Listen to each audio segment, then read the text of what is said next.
Come fly with me. Oh, thank you. Thank you, everyone. Welcome. This is weird without our theme music. An evening with Keeping Up With The Cardassians.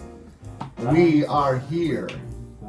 We are near and dear to one another. And we're going to fly away today. This is Nick.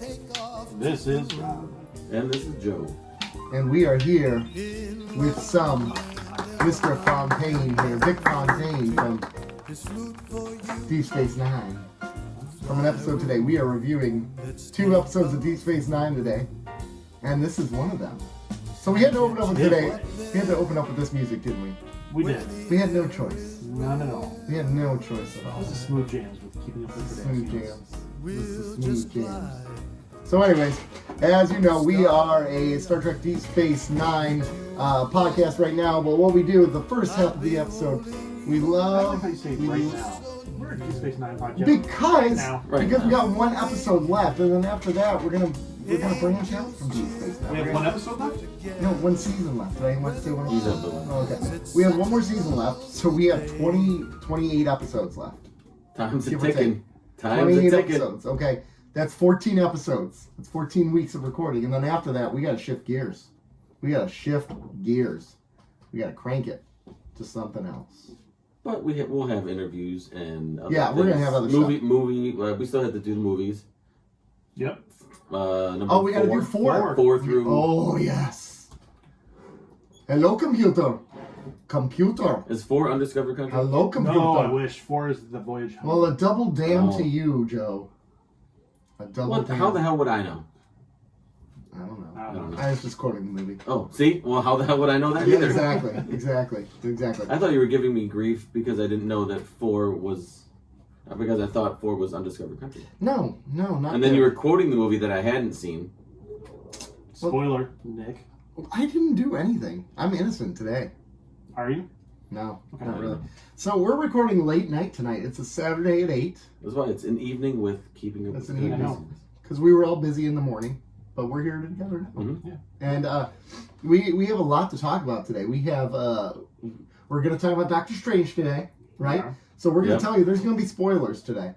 So you better shut your face if you're going to get upset about spoilers, because I'm telling you now, there's going to be spoilers. Spoiler alert, I still haven't seen it.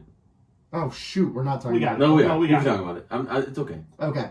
Spoilers. Yeah. Listen. Last week. You were going to go see it last week. I know. I got. It was a very busy week, but Wah-wah.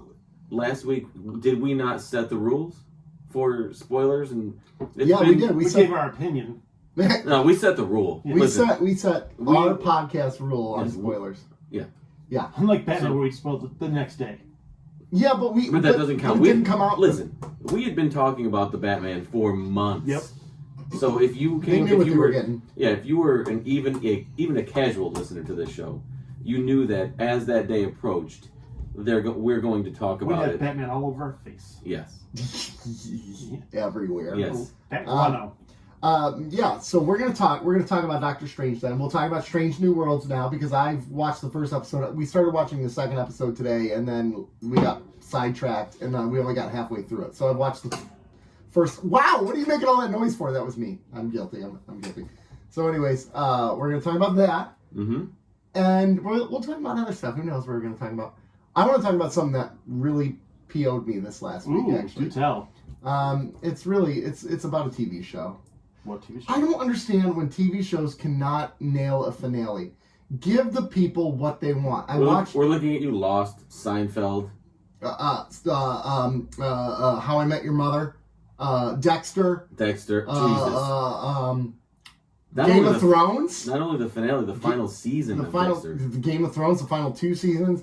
I'm trying to think of another one. What are you thinking of specifically today? You're trying to keep me on track. I see. I appreciate that. Ozark. I initially watched the finale and I liked it initially, and the more I thought about it, the more I'm like, this is a big steaming pile of turd face. I'm not familiar with the Ozarks.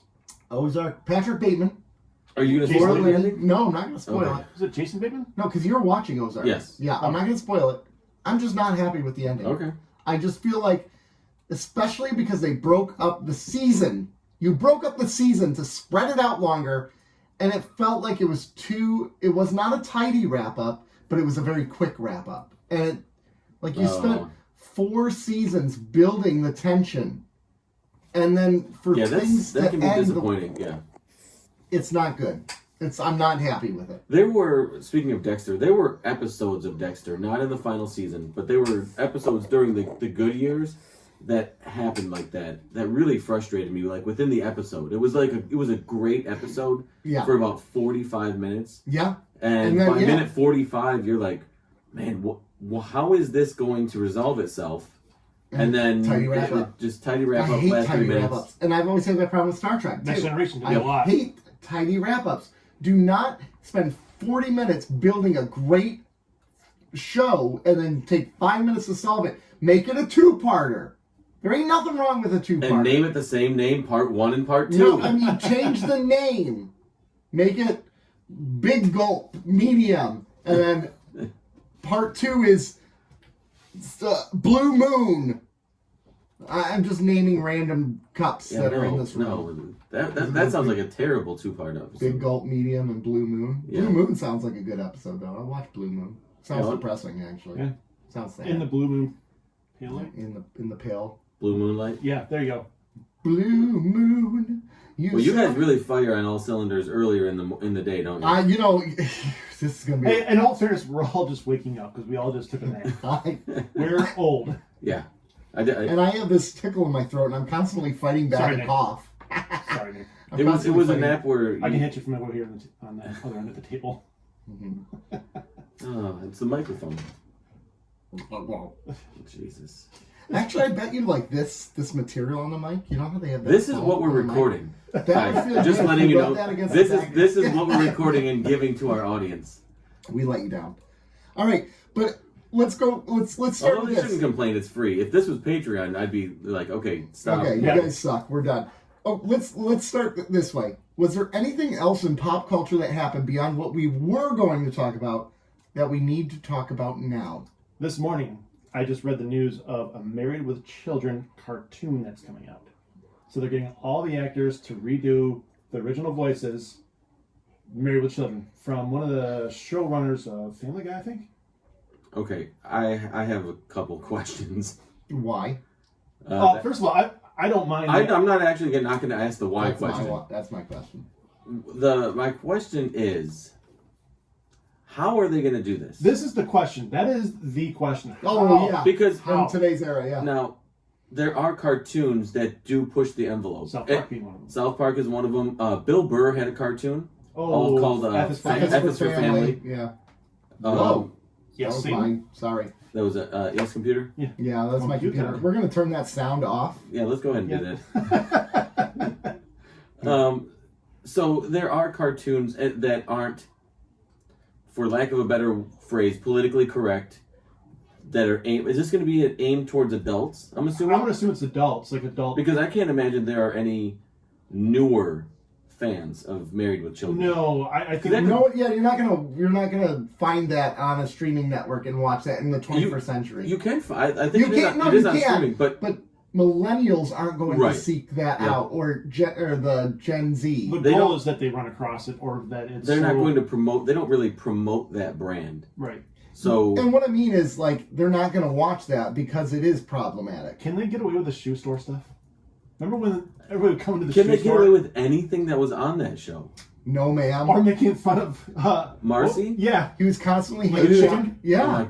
He was constantly hanging out at the strip club, right? Yeah. And that was, What was the name? Big Uns. Big Uns? Big Uns. Big Uns. Yeah. That was the name of the magazine. Yeah. Right? Yeah. How are they going to get away? How? That is... that is the fundamental question. That is the fundamental question is how. It's like if Living Color came back. How?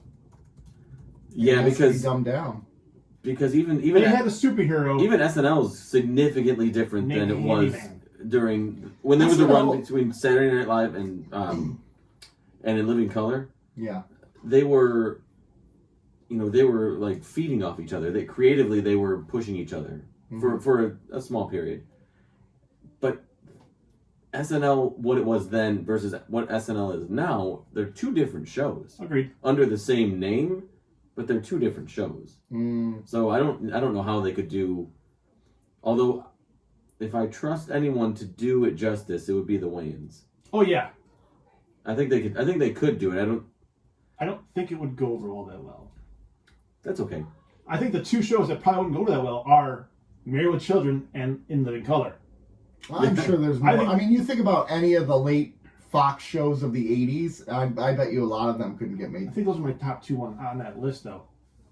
Yeah, I'm very curious about the animated. My other question would be, I guess, to Nick's question of why, but no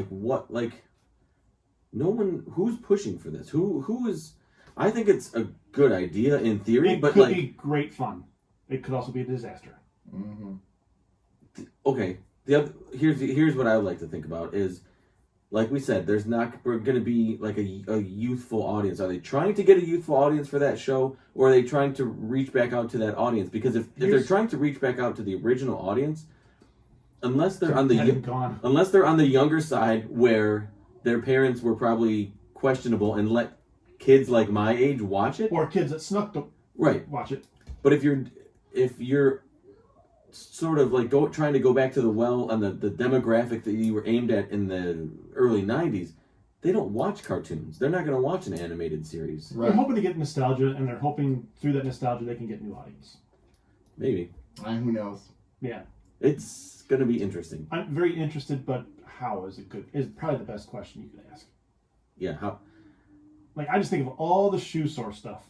Where, Yeah, I mean... Making fun of the overweight women. yes. Yeah. So I was looking at like most moments of Married with Children that would never fly today. They do mention him at the shoe store a lot of the time. Mm-hmm. Also, why didn't Al just get divorced? He was miserable. I mean, come on, that's, a lot of people are in marriages where they're miserable. Also, divorce isn't cheap. No, it's not. And they were a working class family. That was, Yes. Which that talk about non-realistic. The dude was a shoe salesman who supported his family in a nice house in Chicago. That is not realistic. Shoe salesmen used to make money, though.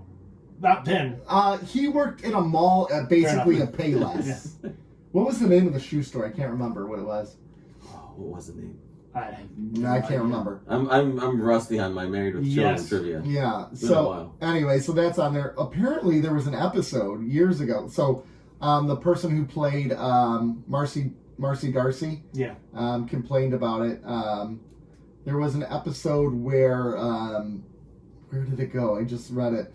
That they went on a camping trip or something. All the whole families went on a camping trip, and all three women synced up on their periods. Yes. So they were in danger of being attacked by wild bears, which today's shows would talk about menstruation and stuff like that, right? They were trying but there they were villainizing the women, like making them bad, the issue because of it.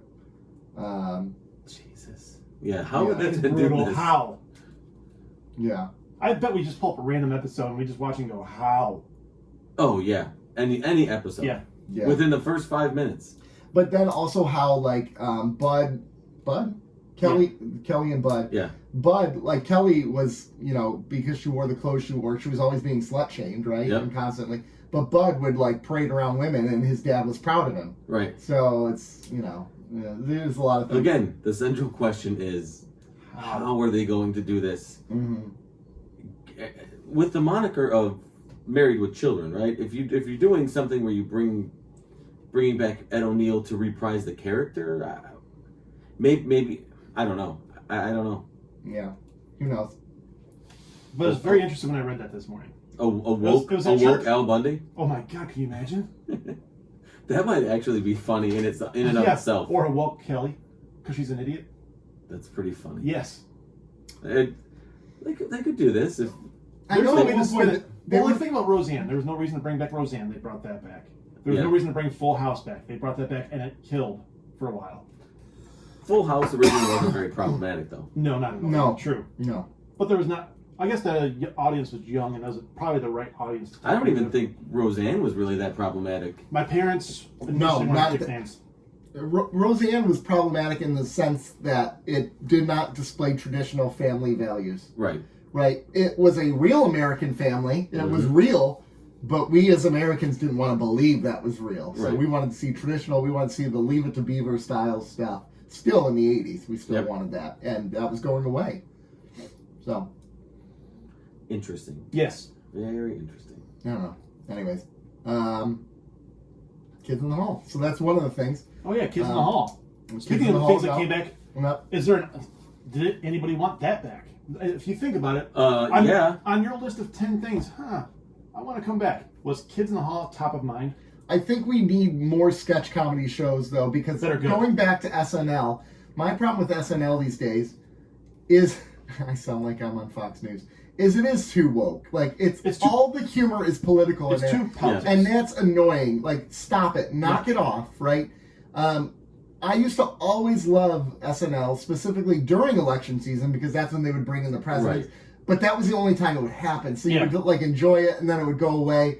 And now, like, I can't watch it. It's the whole show. Yeah, that's the thing is they could so SNL used to be they could be political, right? So they knew when to reach out and do political sketches and to sort of tug that way, right? But they also had great original writers putting out great original sketches, and they don't seem to have that originality. And every once in a while they drop it. They hit it free. Well, and then they do, but I mean, and then they started bringing in like guest actors and actresses to play these characters, like Alec Baldwin as Trump. Right. Or Jim Carrey, like, And let the cast shine. Right. Let them Stunt cast. And this is what made the cast stars, right? Dana Carvey doing George Bush. Yeah, Will Ferrell doing George Bush. Yeah. Dana Carvey, the Is first that- George Bush, Will Ferrell. Strategery. Yeah. But I mean, yeah, you You're had gonna have a beard off. you had cast members. Whoever played Al Gore, a lockbox. I love that one. You got to get cast members that could do that. Yeah. And political humor is funny, but when that's all you do, it gets exhausting. It's repetitive. Yeah. No. And that's not to say that they don't have a point. In they don't have. yeah. It's not to say that they don't have a point or there isn't humor in it. But if let's say all they did was sports related humor, right? It would get exhausting. Yeah, you don't want that. You want it varied. It's a very. They call it a variety show for a reason, right? Yeah. Because they have They have music. They have acting. They used to have little skit, or they have acting. They have fun skits. They used to have like little videos. cartoons, music. Yeah, they had a variety of stuff. Now it's we have a musical guest that's going to play 2 songs. Then we have a bunch of political sketches, and during Christmas we have some Christmas stuff. Yeah. And it's maybe not once a year we try to get Justin Timberlake. At least once a year. Yeah. So that's SNL in a nutshell. But they don't have anybody else pushing them. There's no In Living Color. There's no Mad TV. So this is where Kids in the Hall. There's no Kids in the Hall. Yeah, because think about it, at one point those They were all were airing all- at once. And they all push each other to. They all sort of. Oh, the cast from Mad TV is going to see something on SNL and be like, okay, let's do something. And they all sort of feed off each other. It's this Yeah. 4 corners of a room. And everybody's doing their own thing, but they're all like, "Oh, I see what's going on in that corner and over there." We did have Key and Peele for a while. We did have Dave Chappelle for a minute. Key and Peele was. I Yeah. love Key and Peele. I thought. But you're Just for a minute. hold on. You realize the Chappelle show was like 20 years ago It's funny that you mentioned it. No, I didn't. because it was. It was. It Wow. was a, Like it was a 20 years different ago. Era. So Again, think of the cast that was around 20 years ago. We're still talking about True. really good material coming out of SNL, and even When with Key and Peele, I don't think SNL was doing good at that time. no. I think that's why one of the reasons Key and Peele was able to excel is because I think SNL was the shit. reason Key and Peele was able to excel was Well, true. Dave Chappelle. right. Yeah. Oh, yeah. And they were good. But yeah, they were good, and that's what I'm saying about the original stuff. If Keegan Michael Key and Jordan Peele wrote for SNL, now you got something. Yeah. Gosh, Because- the Obama one that he did, where he had like the anger needle- the anger. Yeah. Yeah. Translator? Yeah, exactly. I love that sketch. Now just imagine if those two wrote for SNL, now you don't have to do so much political humor, because you have that was a thing with Key and Peele, is they had these original sketches, these original ideas. Yeah. to go with, and they've done political humor, but So I was just looking online, and I got when Living Color was from 90 to 94. Kids in the Hall was 89 to 95, so there was some overlap Yep. there. Then you had SNL, Complete overlap. obviously at the same time. I'm trying to find when like an era where a lot of them overlap. So I think that era was a time where they did. what did you say? Mad TV was. I'm looking for Mad TV Do you because ever it's remember the the Ben top Stiller 50. show? I think Mad There was- TV was mid 90s to like early 2000s. I think you're right. There was the Dana Carvey show. SCTV was another one. Ben Can I Stiller guess had Mad one. TV? Ben Stiller's was good. I'm gonna guess Mad TV is 1995 to 2003. I'm gonna look for that. Upright Citizens Brigade was I forgot 98. about them. Yeah. Portlandia was on there. That's more of a different. Tracy Ullman show, 87 to 90. Great one. Wow, Mad TV. It's way down on their list. This is the top 50. Here we go. 95 to 2009. Holy crap! What? Oh wow. What? Did you know Keegan Michael Key was on Mad TV? Yeah, Yeah. and so was Jordan Peele. Yep. That's how they kind of got together. Wow. Okay. Do I get credit for calling 95 though? Because Yeah, I I get call credit. 95. And it was created by two In Living Color writers. It was? Yes. I didn't know that. Yeah. Wait, hold on. Oh, no, never mind. According to former cast member Keegan Michael Key, on Fox for nearly 15 years, the show created by two In Living Color writers will be beholden to no one and often about as subtle as Artie Lang laughing in a fart. That's true. Yeah. There was- Okay, so it was two Well, SNL. I did not realize it went till 2009. Obviously, it probably quality tapered off. Probably. Yeah. Taron Killam was on there. He's an SNL guy. Alex Borstein is the voice of Lois Griffin. Yeah. Good times. Stewart. So have you guys heard anything about the new Kids in the Hall? I've only heard, no, I Reviews are haven't good. heard any The reviews any are good? reviews. The reviews are good. I'm going in fresh. I'm going to watch it tonight. I mean, I took my nap, so I'm probably going to be up Yep. late. So I'll probably watch something. I'll watch it. Oh, did you see they're also making a This Is Spinal Tap sequel? Yes. Yeah. I didn't see that at all. I just heard about that Again, either this no morning or one wants yesterday. it, but I'll watch it. Who doesn't want no it? no one asked for it. We But don't have to. Nobody has to ask. It's a collective, like... I mean, like, I don't mean in a negative way. I mean, like, it's been so Okay, long, no put it one this way. expected it. Put How it about this that? way. No Put one it- expected it. Put it this way. If someone comes up to me and says, do you want to go get... Here's a slice of pizza. Right? You're going to say yes. I'm going to say, yes, thank you. Every I would single love time. this. I didn't have to say I wanted pizza, but they knew I wanted pizza. Here's a burnt piece of Hungry Howie's pizza. I'm going to eat it, You're not going to like it, though. but it's still pizza. Yeah, it's still pizza, yeah. It's better than not having food. That's a good point. That's a good point. So So I struggle. I think I've said this. I've made this known on this podcast a number of times that I struggle with bringing back old stuff and redoing it because it seems like showrunners, it seems like networks, it seems like everybody is out of original ideas. yeah. But when you start hitting on some of the stuff that I like, I guess my You become a hypocrite. yeah, it happens. Listen, it happens to the best of us. I've been known to be a hypocrite, and when you start putting up like new stuff with shows that I like, I'm like, okay, well, I guess I'll give it a shot. Yeah. Mm-hmm. Mm-hmm. Kids I like it. Kids in the Hall, Animaniacs, Spinal Tap. I didn't like the second season in Animaniacs as much as the first. I guess I didn't either, but I think to me it was just I wasn't excited as Animaniacs is coming back. Yeah, This is I was brand going new to say stuff. Did they need to do Pinky and the Brain every episode? They don't have the that was my main complaint. they with got rid of all the old characters. Well, That was part of it. Well, they did, but they also I don't think they had the. I don't know Budget? what they had the not budget. I don't think they had the ability or license or whatever they needed to do some of those other ones. Okay. Or they didn't have people to come back to do them. I don't know, but that was my main and probably only criticism of the show so far is it gets very repetitive. Yeah. Because they only have so many sketches or Yeah. like Mini episodes. Whatever you want to Yeah. call characters. Yeah. We'll just say characters. but the original stuff that they do with the Animaniacs, those sketches, those Yeah. skits are great. Yep. Still educational at times. I know. I loved it. I love it because I learned a lot about pop culture through Yeah. that show. Oh, yeah. And I like that it's teaching the next generation about some things about pop culture. And The next generation? The next generation. But it is like classical music and other...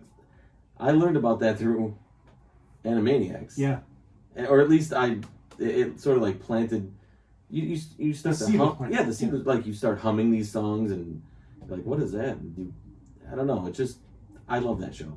And I'm glad it's back, but I want to see Good Feathers. I want to see some other things. Yeah. Yes, Good Feathers. Good Feathers is great. And then they did go up. And they did go down. So Doctor Strange, let's spoil the shit out of this real quick. Spoilers. Spoil. That's my spoiler song. Spoilers. Now they know. We come up with a jingle. I just gave you a Spoiler jingle. time. I just gave you Spoiler time. gold and you spit in my face and said... What are you, Rumpelstiltskin?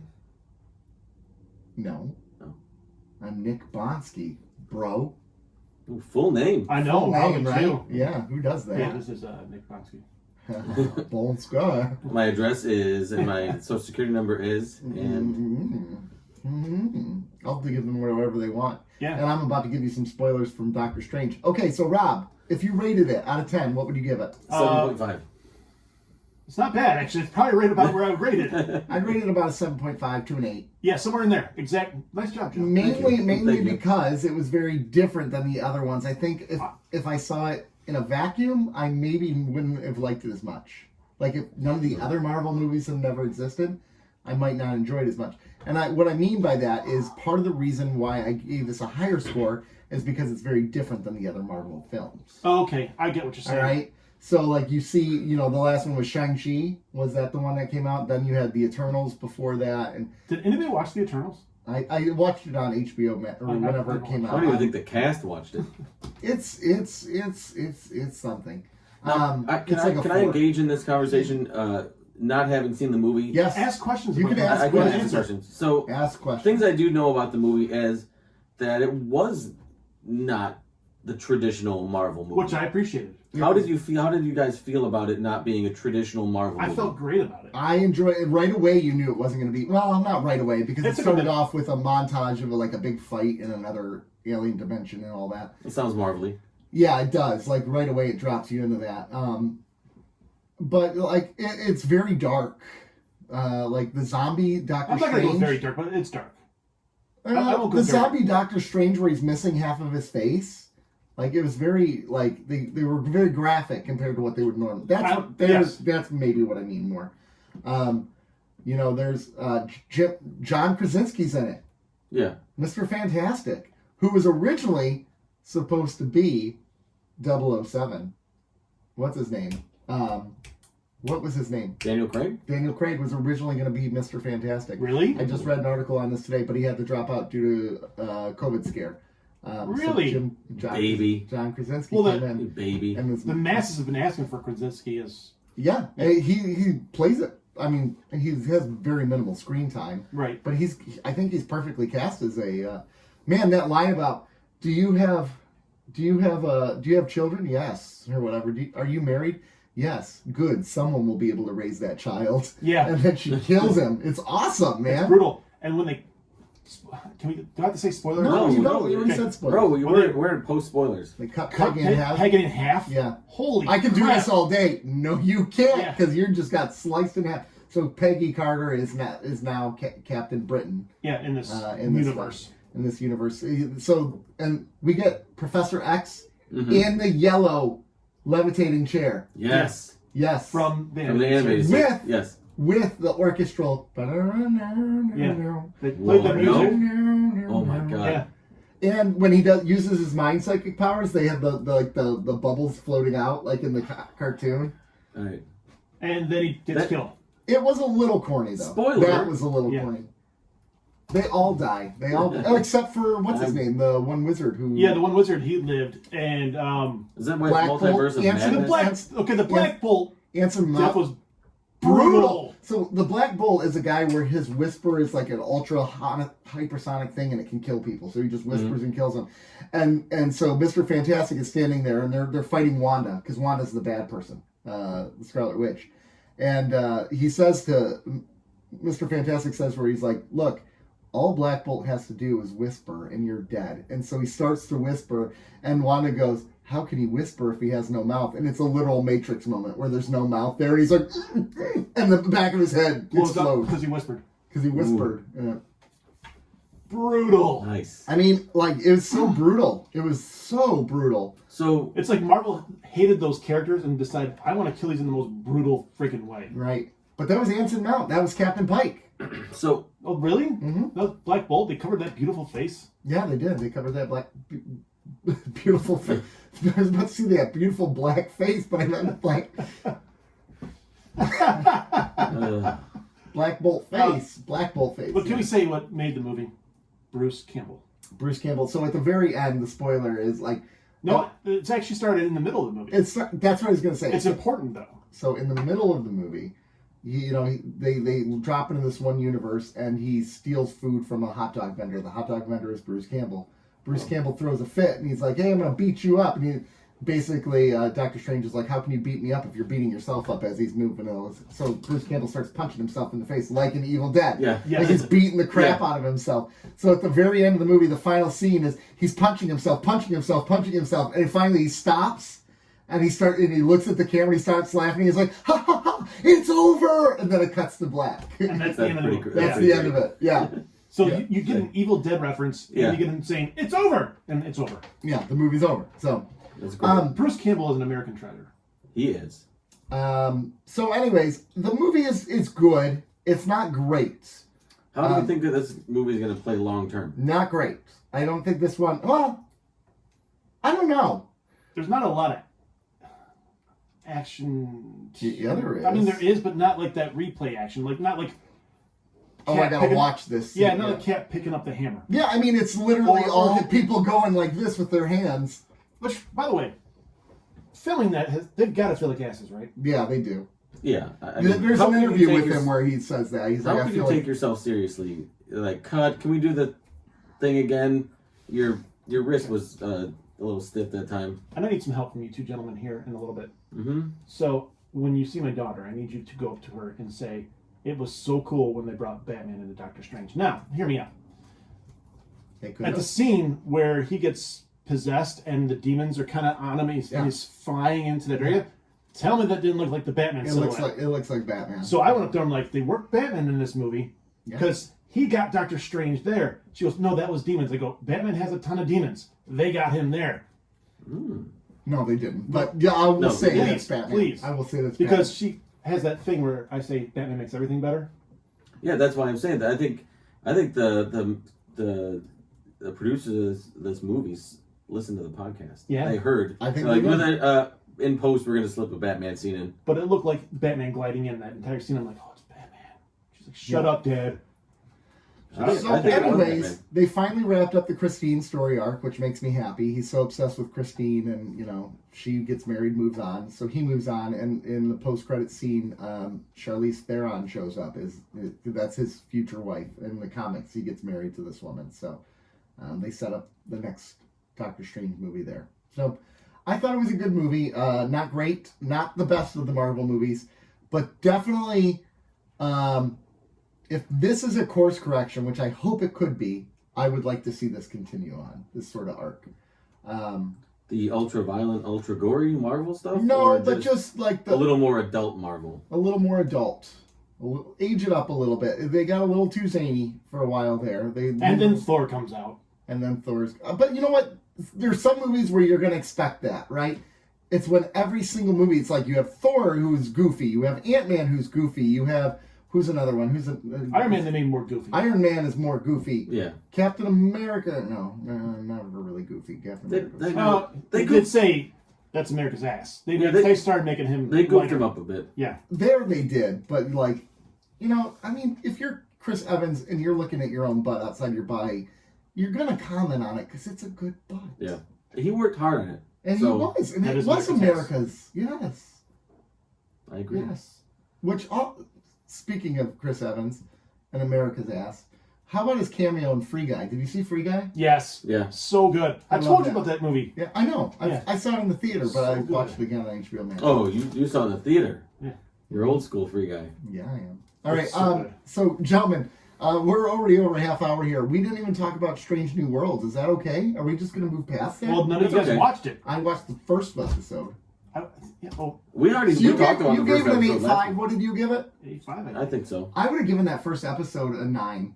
Okay. It was really good, Almost though. higher than, that was true Star Trek. That was what they like. The whole didn't lean into the violence. Long guy. Stop it. Didn't lean into the violence. Spoke to higher ideals, right, about the civilization. So it spoke about the dangers of giving technology to people who aren't ready for it, which is kind of cool. The danger of weapons of mass destruction, how you can go around killing each other.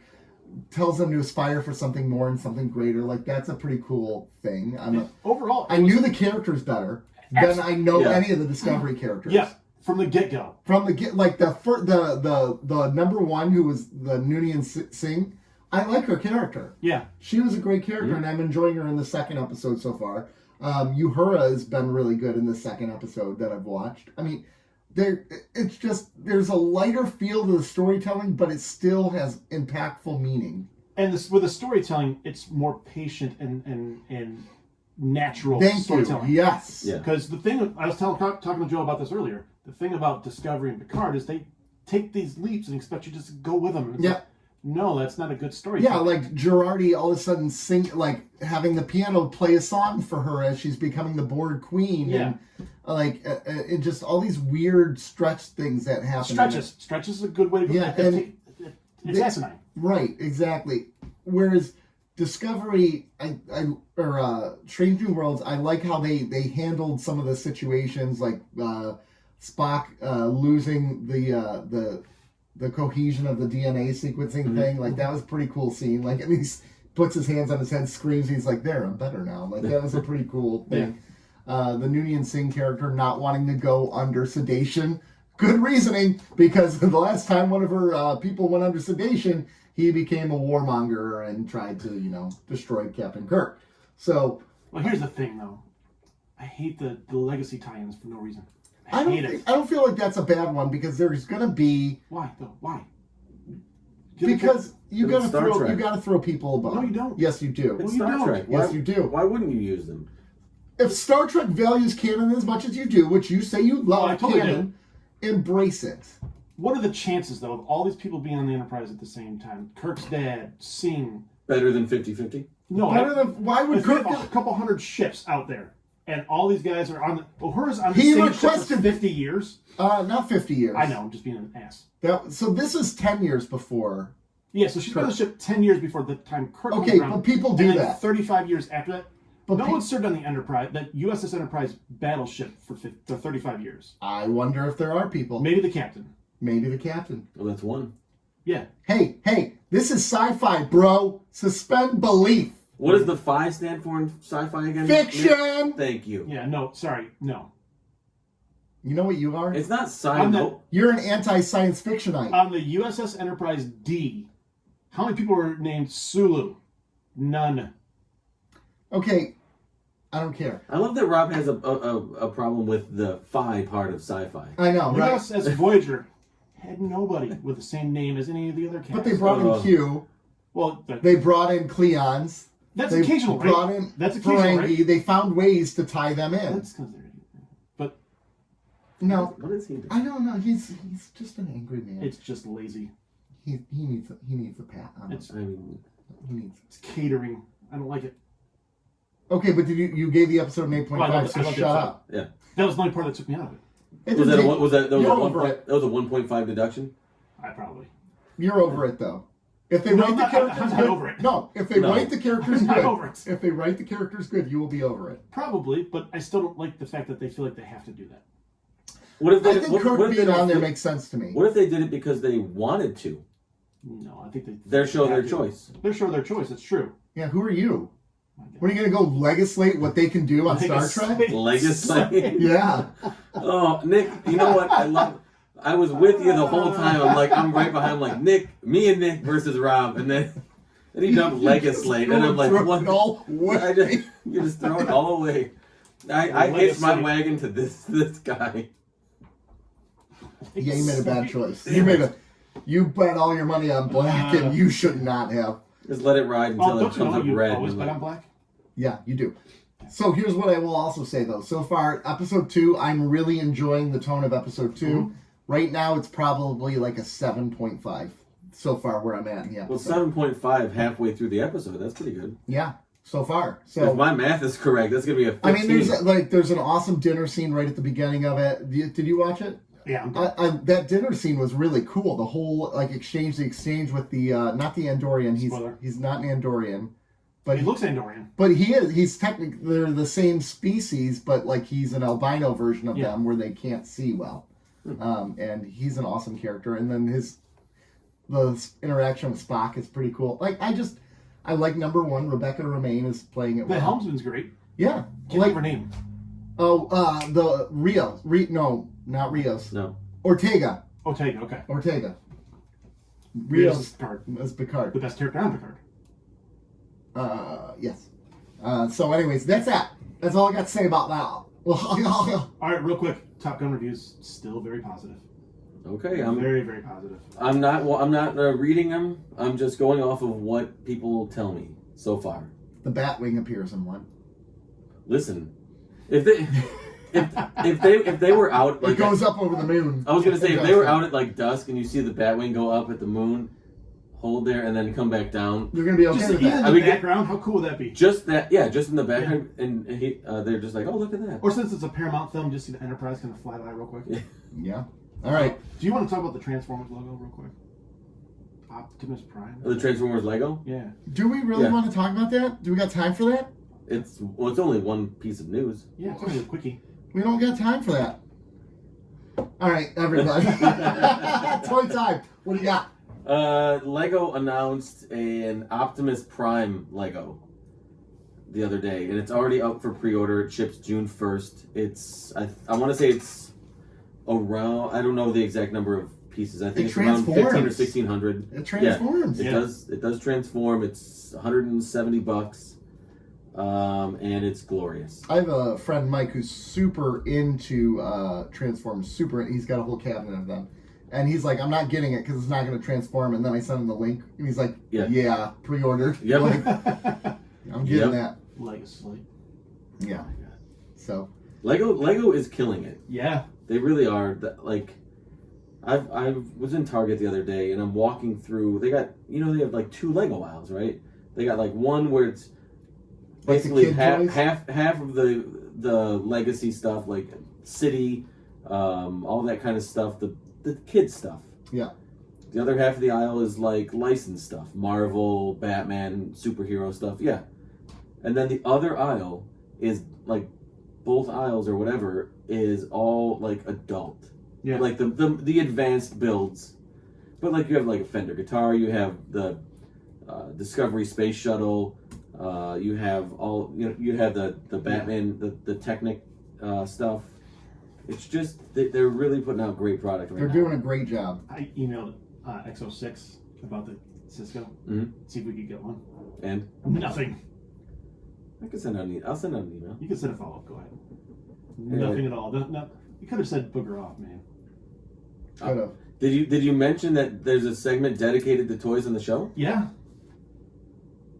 They probably heard the show. Yeah, they did. They made a good choice. Yeah. They're like, oh, look at this. Let's go. And they hear the intro theme. And yeah, they hear the intro theme and they like, go, what does he want to do with the cinema? Yeah, what? He's out. We're not dealing with him. No, thank you. Yeah. All right, very cool. So, should we take a quick break? Yes. We'll take a quick the quickest commercial of break. breaks.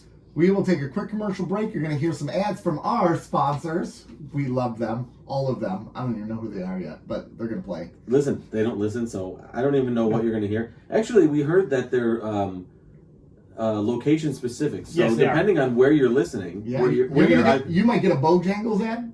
You might get a Steak and Shake ad. You might get a Crystal's ad. Steak and Shake is garbage. You might get an In-N-Out ad. You might get all of those. Are we listen? Do you guys listen? Are they fast food ads? Is that what they are? I don't know. You might get a car insurance ad. Geico. I'm just making things up. I don't really know. Well, I'm going to say Geico once it's progressive. Yeah. Yeah, it is. All right. We will be right back after this commercial break. Welcome back, everyone. You are loved, you are valued, and you are here for this lovely review. We got 2 episodes to review today. We are going to review In the Pale Moonlight, and we are also going to review His Way. So we're going to start with In the Pale Moonlight, known as one of the best episodes of Star Trek Deep Space Nine. We're going to talk about it and see if we agree. So, anyways, Pale Moonlight. It's told as a flashback. Cisco's creating a personal log. Federation is getting their butt kicked. He decides, you know what? We need the Romulans in this war, and we need to get them engaged however we can. Let me bring in Garrett for help. Garrett comes in, and he's like, bro, the only way we're going to get them involved is if we lie to the Romulans and say the Dominion's going to attack them. So Cisco's like, okay, let's do it. Takes him a minute to get there, but he's like, okay, let's do it. So they create a fake. It's a fake. They create a fake. They bring the Romulan on board. He takes the fake with them to review it. Oh, crap. He realizes it's a fake. He goes back to his homeland with the expectation he's going to tell the Romulans how much the Federation sucks, which is basically going to turn the Romulans in the war against the Federation. Oh, wait. His ship gets blown up. Who did it? Garrett blew it up. So now the Romulans are joining the war because they think the Dominion is actually behind all this. Episode ends with Cisco saying, you know what? I did a lot of bad crap, and I'd do it all over again. He can live with it. And then he deletes the personal log. I can't live with it. He can live with it. Delete personal log. Oh, that's a Delete great... that I love log. that ending is great. Delete entire log. Yeah. Delete entire log. Okay, so gentlemen, we're getting gray Cisco here, babe. No, we're not. We're getting black and white Cisco, and he's fully in the evil mode. Nick Jumping tides today. Yeah. I did my best. Jesus Christ. Cisco does something pretty evil here. Maybe. I don't know. Does he? How about... Garrett's long play this episode. Yeah. From the get-go. He planned this whole He thing. knew. Garrett's a genius. He knew he was killing the He's Romulan a senator. slick MF'er. Yeah. He was killing a very Now, something. I want to go back to what you're saying. He did something. Cisco did something evil here, right? Is it evil? Because we've talked about this before about how it seems absurd to have rules of war, right? Especially when you know you're going to be defeated. They're losing. Yeah, I think I ended up, after we sorted out that laundry, I think I ended up on the side of I don't like rules of war. I guess I don't. I don't know. Because Screw you, Geneva Convention. Yeah. Torture people? Let's do it. Okay, because when it comes right down to it, Waterboard time. When it comes right down to it, Cisco's ass is on the line, like literally, he's gonna die. Everybody he loves is gonna die. Everything is on the line. He believes it is. He doesn't know that. But he believes it is. I know. I'm totally. I'm with you, but there's never 100%. Okay, but if there is 100%, then what would it even matter? If everybody knows what's going to happen, then what does it matter? If we're all working with perfect information, then... I mean, this is the same argument Bashir and him have, right? Where he's like, the odds are stacked against the Federation. He's like, I don't care. I'll take the 1 in a billion shot. Right. But here he doesn't take the 1 in a billion shot. We created his 1 in a billion shot. Well, yeah, Kobe! No, he did create it because he figures if he doesn't do this, the odds are so astronomical that they get out of this. And they won't. I don't believe they would. Right. Especially if he gets back with the information. If you're a leader, you're going to do whatever if you're in that position, you're going to do whatever it takes. And if pulling the wool over a whole race's eyes and getting them involved when they probably shouldn't be, or maybe they don't want to be, but you're manipulating them to do it, them's the breaks, man. Well, this is war. This isn't wear and tear where your moral compass is going to probably get more in that gray, or as Nick calls it, more in the black. Between the black and the white is the gray. But I don't really fault him for what he did. Right. And I know that... I'm not saying I fault him. I could not do that. Okay. But that's why I'm not a Starfleet captain. Yes, it's science fiction. Honestly, if the Federation knew that he was doing it, I don't think he would be a Starfleet captain. They approved certain things. They didn't approve the end game there. They might have been okay with it, actually. They might have called in Section 31 and say, you know what, we're not saying you can't do this. That's all we're saying. We're just cover our eyes, guys. We're just saying nobody knows that it's happening. Yes, exactly. What we don't know, we can't speak for what we don't know. As you can imagine, this is a pretty controversial episode in the world of Star Trek. I would imagine. Yeah. And that's part of the reason it hits different is because you have a captain like Picard would never do this. Well, this is the dirtiest we've ever seen a captain get, by far. Yeah, a human. And ever will. Yeah, I agree. In Star Trek. I don't know. They make Burnham do something weird in the first episode. No, never mind. You're probably right. I don't even think Burnham was tried for treason. She was totally justified. She didn't start the war with that was so dumb. That was, again, bad writing, how they did that. Because I never really bought that she was that bad. Yeah. Anyways, they've never had a mutineer in the Federation. She technically mutinied, but for good reason. She was justified.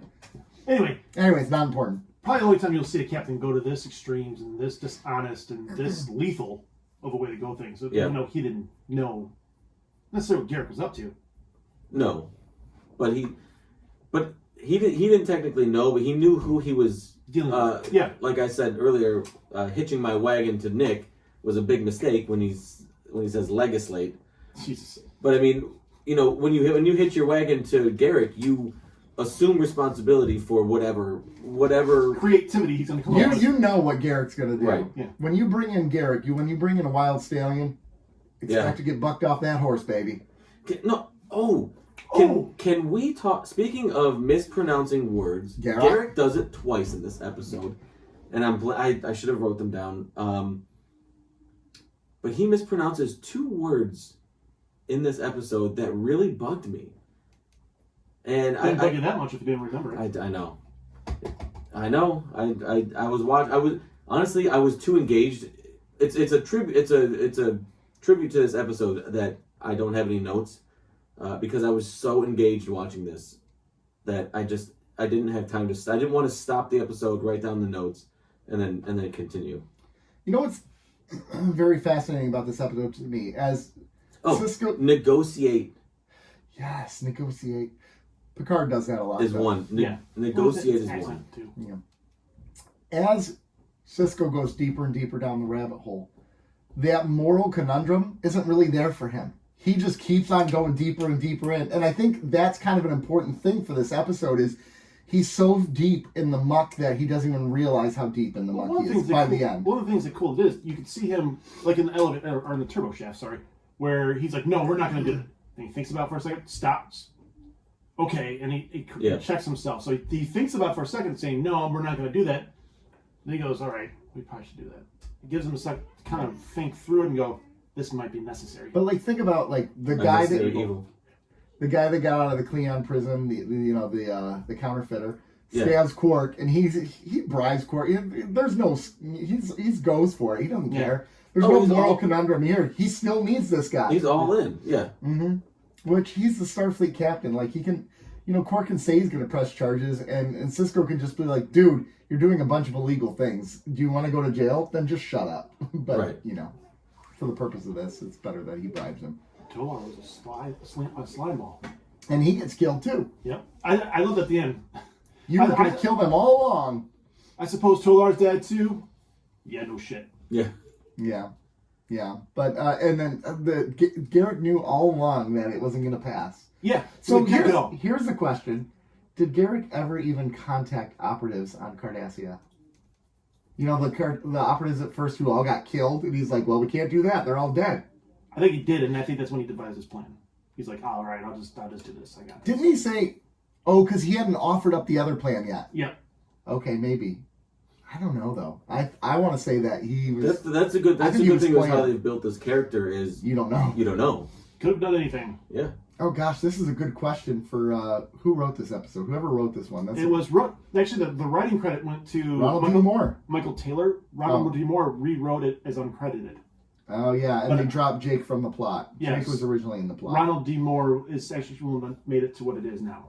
Oh, Thank you. It was originally Jake interviewing Garrett about this, and then he realizes something's amiss. So yeah, well, I'm glad that we're doing that. Oh, that would be the premise of the storytelling. Like, Jake was interviewing Garrett about what happened, and I did love the way that Cisco tells the story. Yeah. But I wouldn't mind hearing it told by Garrett either. He's a great storyteller. Well, he wouldn't tell you the truth. Well, I know, but that's the great part is he's going to give you. Can we appreciate his lines again? Like, never tell the same lie twice. Yeah. Man. So, reading about what the script was, though, this would have been a cool little nugget at the end because Jake writes a story about all this, exposing it, gives it to his dad, and says, "Dad, this is getting released," and he blocks the release of it. He said, "It's never going to get released. Your work ends here."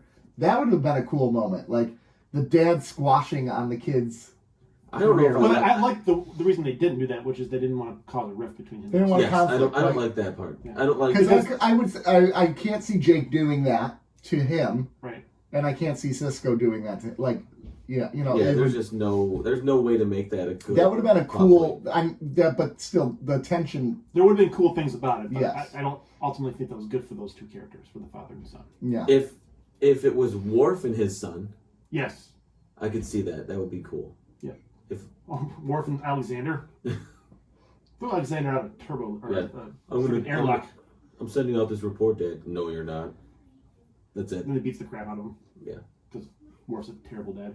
How about the role play for Dax and Cisco to kind of establish what Cisco? Oh my gosh, that was great. It was so natural too. Yeah. Yeah. And then the way he starts laughing at the end when he realizes she's got him, right? Yeah. Like she, And she good really- job, old man. Yep. That was good. I liked it. Yeah. But I wasn't exactly sure what they were doing initially. oh really? Yeah, because my thought was Dax has lived 7 lifetimes. I don't know if Cisco's speaking to a previous iteration because he calls Dax old man all the time, and I don't know. I wasn't sure what that was because it was so. I could tell they It was a weren't. seamless thing. Well, she said, "Okay, I'm the Romulan ambassador. What do you roll me through this?" Yeah. And they switched into that role play. But I could tell that they weren't because they didn't set it up. They just were. They Just just went into it. It was just right into But the that's dialogue. something about their relationship, Yep. which is really cool. Which is, I love their That's what relationship. I like about that. Yeah. Yeah, so I could tell that they weren't. It wasn't Cisco and Dax talking. It was Cisco and Cisco and somebody else. Yeah. How awesome is it? I'm going off topic here. How awesome is it that Beta Z fell in like 3 hours? I know. And then when they were talking about the projections, they were like, it's going to take us at least 3 weeks to capture Romulus. Which, again, I mean, that's even a short amount of time when you think about Russia, like mixing it up in Ukraine and not being able to take over Kiev yet. I like the fact what it did with Beta Z because it kind of shows that there was a little bit of ego to the Federation where they didn't feel like they had to protect it.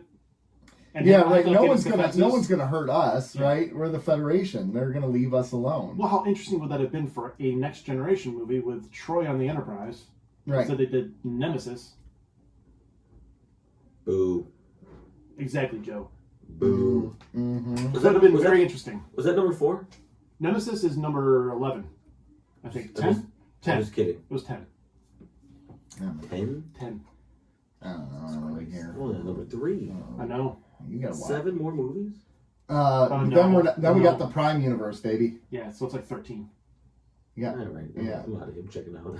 I'll see you guys Or later. not the Prime, the Kelvin universe. Yeah, Prime is this one. Yeah, we're in the Prime. Calvin and Hobbes. Yeah. So this was a good episode. The one thing I do have a criticism, and I've never had this criticism before. I don't think Avery Brooks was incredible the way that, or maybe it wasn't him. Maybe it was the way they filmed him. It was like too clear to me that he was constantly talking to the camera as opposed to just talking out loud in his So, room. what was it? So the storytelling? It looked like he was talking to the camera. a So the lot. personal log. Yeah. Is there a computer there? Is there like a video thing, or what is it? Because And that's the thing. If there's a computer there and he's got to talk to the computer, then yes, fine, it works. But I don't think there is. because things But that it added to the story, I think, with him looking at the viewer. and him did. holding up his drink. Yeah. well, Oh. and that's because I love catching memes in the wild or gifs in the wild. Yes. And there was one of them earlier in like season 2 or 3 was Odo's little smirk in his office. There's one, and this is one where he raises his glass, where Sisko raises his glass. It's a meme or a gif. So I love seeing them in the wild. I love catching them. I know that one. I know that one. But it was playing to the camera, which I didn't quite get. It involved you in the story more. It did, but it didn't. I didn't understand visual log. I didn't understand how it played in the context of the story itself, the episode. Oh, it didn't. Mm-hmm. Which sort of drew me out of it a little bit when he was his eyes were so engaging in the camera. I was like, am I missing? I felt like I was missing something. Was he looking in a mirror? Mm-hmm. If you think about it, maybe he's looking in the mirror trying to. So I'm gonna. I've exposed myself as an idiot a number of times on this show, so this will come as no surprise. I was curious, like, why is he doing it? And then at the end, when he said, "I can live with it," right? Like 3 times. Yeah. Yeah. And he said it 3 different times. Yeah, totally different. In different ways. And it made me think, was he rehearsing this story for something? Oh, when he's going to be on trial for it or whatever? Yeah, because he was like, I can live with it. And then he sort of gets more comfortable and it's like, I can live with it. I can live with it. He was convincing himself. But I know, but it just made me, like, because he was doing it, it looked like he was looking at the camera and telling the story. It made me feel like, is he rehearsing this for something, or... I think he was truly. So I think you can see that inner conflict that's happening, and you're hearing it in his voice as he comes to accept it, as the episode comes to an end, with the way he says, "I can live with that." But then you also see the physical manifestation where he goes from prim and proper to the end of the episode. He's disheveled and drinking. His shirt. And that was a nice touch. Slowly removing clothing. Yep. And he's drinking at that point, right? Like when he's like, "I can live with this," he's like, I can live with this, but I know it's taking a toll on who I am. I know this is not a tit for tat sort of thing. I have to give something up. Well, that is a tit for tat. Never mind. Yes. But you know what I mean. Like this isn't a zero sum game. I have to give up something in order to get this. I'm giving up a part of my humanity. This is a you scratch my back, I scratch yours, not a quid pro quo, right? Right. Yeah. Oh, that's a quid pro. I thought to me, the looking at the camera thing didn't bug me because it roped you in more. I wouldn't use the word bug. It just, like I said, I guess the best way for me to describe it is it felt like I was missing out. I was missing some key piece of information. Yeah. But it didn't really take that much away from the episode. It's just, there were maybe 3 or 4 times where it was really evident he was looking at something. Yeah, right? Nick is showing us I memes. found a meme where it says, "You become Captain Picard when you want to prevent a war. You become Captain Sisko when you want to win one." Which is really true. Cisco is not a diplomat. No. Picard is a diplomat. He's really Sisko is not a diplomat. No, he's not. He sucks at it. He sucks. He failed Intro to Diplomat. Yeah, he did. Everything he does gets worse when he Intro to Diplomacy. Sisko, grade F. Yeah, but you know what? He can win war. Even the Romulan senator said, "Oh, the guy who started the Dominion War." Yeah, right. So, what do you guys think about Vreenik? I liked his arrogance. I dug that as they were coming on. That's the nice thing about the Romulans. They're very arrogant people. Like, they always have been. But, like, them just going on there being like, well, honestly, I don't like any Federation officers. I think you all suck, No. But you can tell after Sisko argues with him for a little bit, he kind of says, I kind of like this guy. And then he's like, oh, this Romulan brandy is actually pretty solid. Yeah. I almost feel like it's real. Can I ask the question, was that character from somewhere else? No. Okay. It's a one-off. So then there's another great casting. Yeah. Another great casting of a member of another alien species on this show. Yeah. It's almost without fail on this show that they've. We need that casting director. We need her. We need her. Some of us are working on it. All right. Get on it. So anyways, I'm so proud of you. All right, so should we move on to the next episode? I could talk about In the Pale Moonlight all night. That's a good episode. But we got to move on to His Way. Okay. Are we ready to move on to His Way? Sure. Anything else? Not really. No, I'll say it in my wrap up rating. What were you gonna say? What? I missed that. What did you say? I'm gonna wrap it up with my rating. I'll say it in my wrap up. Okay. All right. A little blurb. All right. We are in the hologram world today. Can you do the recap over Come Fly With Me? Or better yet, because that's what this episode is about, baby. Yeah, it is. Yeah, it is.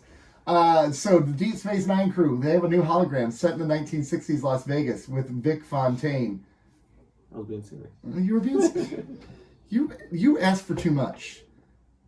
So, Vic Fontaine, he runs the bar, and he's got a way with words. He helps Bashir get with an ensign he really liked. Hey, So Odo starts talking to this guy like, I gotta lighten up. Vic realizes Odo's a stiff. Yeah. He's like, the Nook of the North. you gotta lighten up, dude. So Odo starts to go hang out with him, and he starts to lighten up, and he has a good time. But here's the problem: Odo can only lighten up in the hologram when he knows it's a hologram. When it's the real people, he gets to be stiff. That's what she said. And so Vic creates this plan. He sets up Kira to come in, and he to a date with Odo, and Kira thinks it's a date. Odo thinks Kira's a hologram. They have a great date until the very end of the episode. He realizes it's the real thing. It's the real Kira. He freaks out. They all storm off. But the end of the episode ends with a passionate kiss. And the two live happily ever after. Not really. So. It was really good. Almost. I know. Synced up. Really synced Very up. good. That also tells me my 30-second summations aren't, because that was a minute long. Yeah. We've been telling you that for months. You've been ignoring us for months. I have been ignoring you. Can we just come right out and say it? 1 minute is It's a really. nice to have Odo. Can we say this though? 1 minute is a very long time. If we could just get everyone on board, that 1 minute is a long time. Hey, I mean, a minute's a lifetime. Because like that, yeah. Oh my gosh. Anyways, That was good for you? it was good for me. All right, so we're in a fun episode, guys. Yes. See, I don't view this as a fun episode. What? Not at all. This is absolutely a fun. No, hold on. I don't. Rob hates fun. No, I'm Rob not hates saying fun. I'm actually Guess saying that in a bad what? way. Guess what? I like this episode too. Yes. You are a hater. I'm not saying that in a bad way. I just don't view it as a fun episode. I What? view it as a good episode. Everything about this episode was fun. I don't view it as it. How? I view it as a storytelling drama. It is, but it was fun. See, I didn't view it as fun at all. Except for Then why is it set in 1960s Las Vegas? Because they wanted to do it. They wanted to have fun. This was. You know what this was? This was Deep Maybe Space. fun's the wrong word. This was Deep Space Nine Hitch. This was Hitch. This was Yeah. Hitch. Minus the comedy. No, With the there was comedy. comedy in this nonstop. Oh my. The way There Vic were was cute talking things. to Odo, There were non cute things. But No, Wow. no. one more time. How's puberty? Puberty is a fake. All right, Little science net. That was. I don't. I love this one. It was fun. I had some problems with it. Maybe though. it's not. Maybe the fun's not the right word, but I didn't view it as they're lighthearted. I guess you could say. I actually view it as kind of more of a drama. It was. I don't know. This was to me. It was a rom-com with more rom than com. Maybe. There are a lot of things that I didn't like or understand about this episode. Like Odo randomly singing with Captain Sisko. No, I love that. I don't like the that Vic was able to get on the comm. And Yeah, he's in that the was holosuite. a Like, big. What are we doing? That was so. Are they leaving the holosuite running 24/7? Is that how Not this yet. works? I know, So- but there's no reason that Vic should have been So able to do that. That was a big leap. Yeah. So I guess my question would be let's try to make this happen. So if the holosuite is open and somebody's in there with a comm, can he then get on the comm?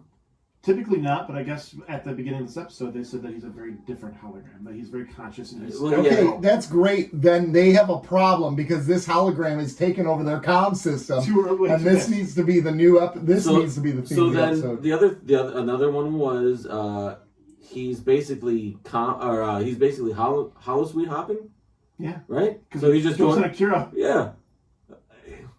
I mean, like that's There's I don't get it. It's a hollow suite. It's not a hollow deck. So And the no guy, security. and the guy's like, yeah, making a Kira off of her like logs and stuff Well, like first that. of all, that was a nice reference back to the episode Nick hated.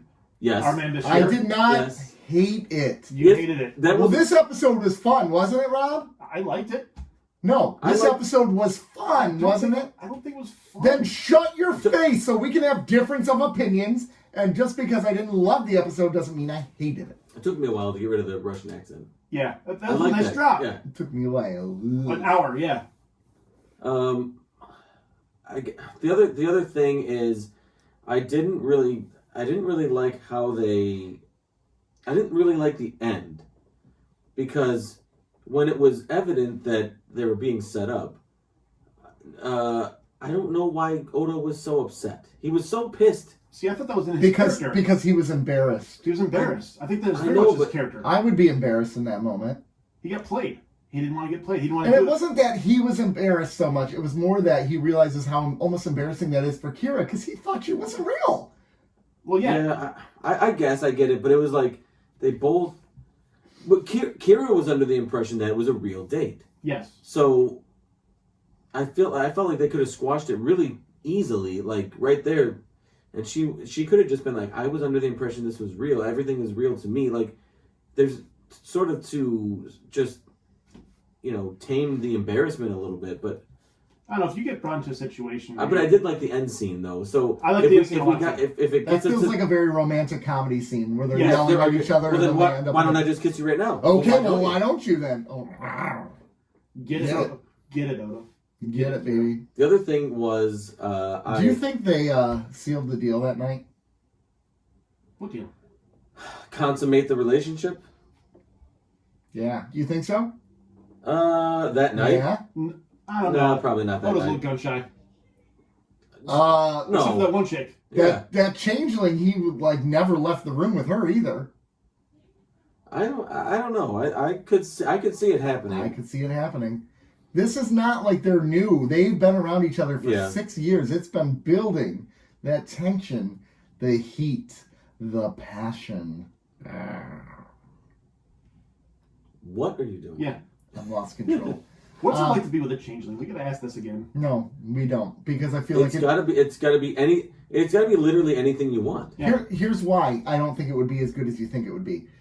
I feel like there'd be like He did her a salad. a lot of sticky and Yes, there- gooiness yes, in there there was. that there Yes. shouldn't be. That happens. No. The amount of stickiness and gooiness, No, he's a salad. But as he Right now, No, he's not. no, in that form right now, you touch him, you can punch him. He's salad. Yeah. but he can suck you in if you punch. Like He can suck something. He could. So can we talk He can about? actually turn to a jacket. All right. They offered the role of Vic Fontaine to Robert Goulet and Tom Jones And They turned it down. Frank Jerry- Sinatra Jr. and Jerry Vale too, as well. And, Well, their loss. and also Nana Visitor killed it on Singing Fever. Yes, I was about to say. Amazing. That's her actually. I had singing. no I idea. didn't know if that was her or not. That's her. Well done. Yeah. Yeah, so she nailed it. And I kind of wish if I could go back in time to when we interviewed her and just give her props on her amazing singing voice. Well, if I have, I mean, I talked about Chicago, I think, or maybe no. No, I never did, but she does have an amazing singing if voice. I have it my way, she'll come back on the show. Oh, yeah. We're She going to said she'd come back. I know, but I'm trying to set something up for her to come back on the show and talk more specifically about Deep Space Nine. Then I know we touched on some generalities about Deep Space Nine and acting in general, but I kind of want to get her thoughts on the show post everything. Okay. So Yeah. we'll see. write Write that down for a question about singing down. in the Pale Moonlight. I will. You're not doing that. You're going to forget. Well, I'm not going to do it right now, but So- I'll He's do gonna it. forget. At Corpse Bar, can I say I really want to try a warp core breach? Whatever he was making Oh looked, my That god. looked terrifying. In a fishbowl? whatever he was making looked effective. It Yes, looked I want terrifying. to try it. Yes. Terrifying. I want to try it. I want to. Joe, you're the mixer of the group. Yeah. I will. Develop your own. I'm gonna. It's got. The recipe's got to be out there. I will It's do got to be it. somewhere. It's got to be We'll do somewhere. it. As soon as I saw that fishbowl come, I'm like, this is gonna be real. I don't know if I have the glassware for it though. I'll buy you one. You get 3 fish bowls, and Yeah. I had 3 fish bowls and some dry You ice. guys- It looks like apparently. You guys still owe me a drunk episode, so Yeah, that's true. We'll get. I think we owe our fans a drunk episode. I don't know. They could just watch some of our Patreons and get a good feel for what it would be like. Yeah. We could do it. We could do something live. Do something on Twitch, So that we don't have to record it. I have a Show meeting.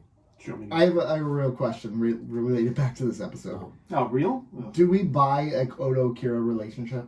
I was thinking about this the whole episode. I don't know. I'm going to give it a chance because it hasn't been forced. They've definitely taken their time since They season 3. Which can we all agree that they only have 2 speeds when it comes to Kira relationships? They have foot on the gas, and they have Flintstone car foot pedal. That's it. That's all they have. Is like 10 million strong and growing. I take Flintstone vitamins every day. Yeah, They have walking or sprinting. they do. They really do with her.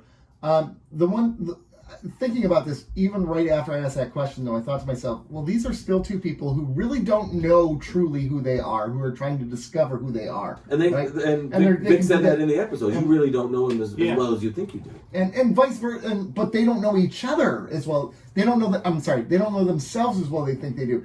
Kira was so wrapped up in being the freedom fighter for so long that she's still discovering who Kira is outside of a Bajoran freedom fighter. We've seen her struggle with that. And we know obviously Odo is struggling, right? Oh, God, he's It's well established. yeah. So in some ways, a lot of times people like that find each other, and they create a tight bond because they spend a lot of time exploring together. Yeah, and exactly.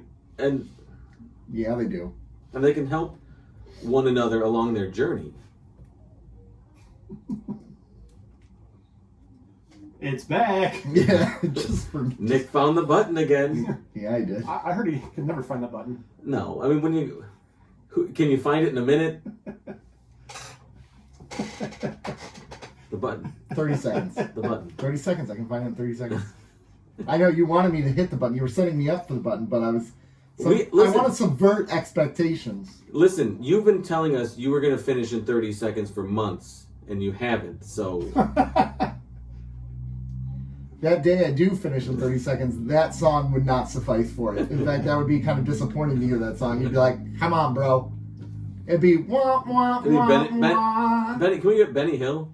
Oh, yeah, that would- yeah. Yes, absolutely. Or the Price is Right song when ba-da-ba-da, wow. I love that one. I love that one so much. We have the power. By the power of Grayskull. Let's rate these episodes, shall we, gentlemen? Anything else on this episode, though? I don't know.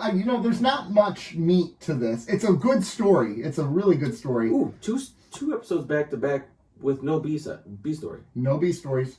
And this is one of the first times where normally when they go heavy and when they go light, I'm annoyed with that.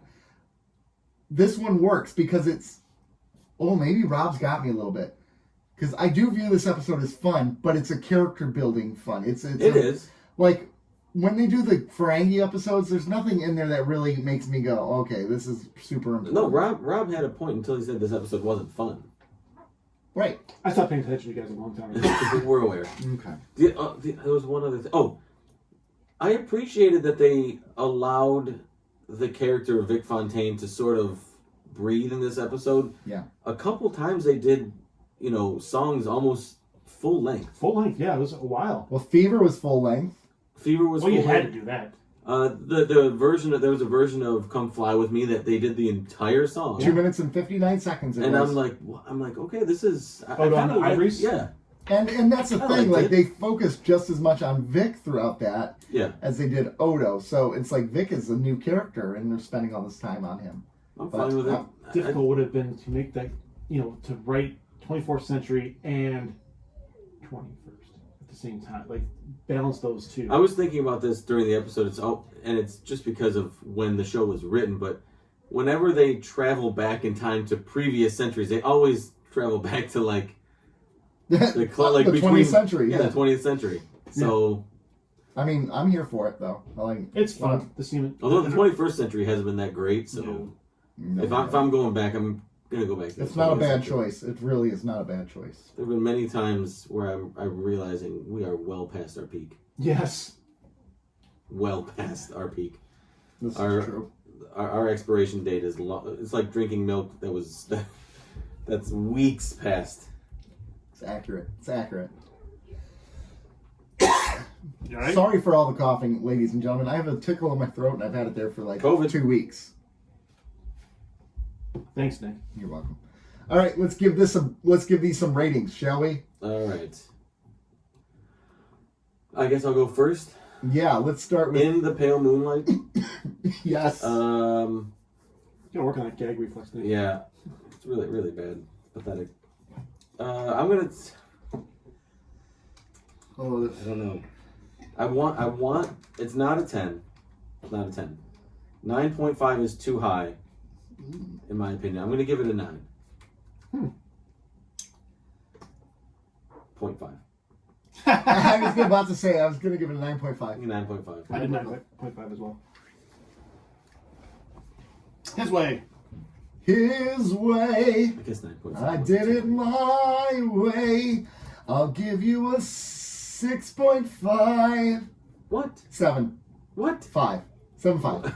No, I really enjoyed this episode. How many times? How much higher can I get? What? What? I feel like Stone Cold Steve Austin. 7.5. 7.5. 7.5. I did 7.5 as well. I'm gonna go 8.0. Nice. Yeah, that's pretty good. It was a good episode. It's a great Garrett episode. Or no. Whoa. No. Garrett was in this episode? No, never mind. I'm thinking He should have been. Pale Moonlight, which is why it's 9.5. Yeah. Well, Garrett. He was full Garrett. Oh, he was, but I appreciate that because it had been. I think I had mentioned this last week that it's been a while since Garrett has been on this Nick and show. I made eye contact when you said that because we knew what was coming out. Yeah, Yeah, we didn't did. like this. this was a triumph. That was a triumphant return. A triumphant return for Garrett. Yes. There's I'm no. trying to think of the other word. It was negotiate and something else. Okay. And it just kind of bothered me. I'm gonna start saying it like that. Negotiate. With as frequently as you use the word negotiate, sure, go right ahead. Did a lot of negotiating this week. All right, you did. Did you do a lot of legislating? No, I did none of that. Though. Oh, okay. All right, ladies and gentlemen, where can you find this lovely podcast? There's a little thing called Instagram. There is. _up_ Cardassians. Yeah. But you know what? You know where else you can find us? In a phone number. People need to call us at this phone number, bro. Yes. Please. Ladies, Please ladies and gents. Call us and tell us to quit. I'm calling on my ladies and gents. I'm calling on my PPs. No, that was wrong venue. I can talk to my Patreon people here too. That's true. My PPs. I need you to call me. My never do. Patreon peoples. 1-734-494-0980 and tell Nick to please knock it off. Yeah. You could talk about Nick's peepees. PPs, call me. You know, at me at Cardassians Pod. At me there. That's cool too. Go to Facebook. Don't go to Facebook. Go to Actually, go to YouTube. Facebook. You can find You us. can find us. You'll be on- the one. you if can- you're going to Facebook, just go to YouTube. Yeah. Yeah. And here's what we want you to do. YouTube. We I want you to give us reviews. on Apple Podcasts. I want you to do or that. wherever you listen to us. And if you're a PP, I really need you to do that. My PPs, I want you. I want you to want me. And I want my PPs to give me ratings. Okay? So my Patreon people, can you do that for us? Thank you. Everybody give us some This episode had respectability.